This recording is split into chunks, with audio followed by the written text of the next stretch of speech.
रत्नागिरी जिल्ह्यामध्ये पावसाची संततधार या ठिकाणी सुरू असलेली पाहायला मिळते।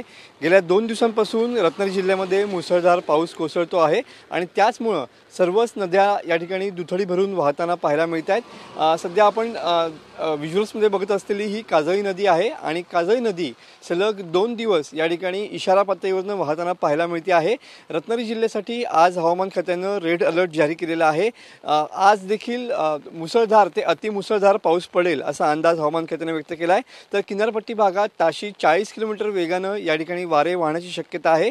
अरबी समुद्रामध्ये कमी दाबाचा पट्टा निर्माण झालेला आहे आणि त्यामुळे पुढील 2 दिवस पावसाचा जोर कोकण किनारपट्टीवरती अधिक राहील असा इशारा दिलेला पाहायला मिळतोय। एकूणच जर बघितलं तर जून पासून आजपर्यंत जवळपास पावसानं 2000 मिलीमीटरची सरासरी ओलांडलेली पाहायला मिळते। म्हणजेच एकूण 62% या ठिकाणी पाऊस झालेला आहे।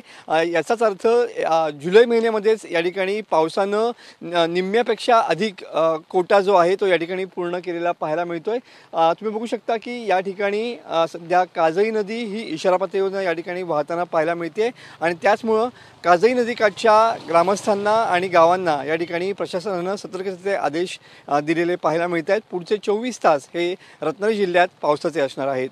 कॅमेरामन समित गजनेसह मी मनोज लेले, TV9 मराठी, रत्नागिरी।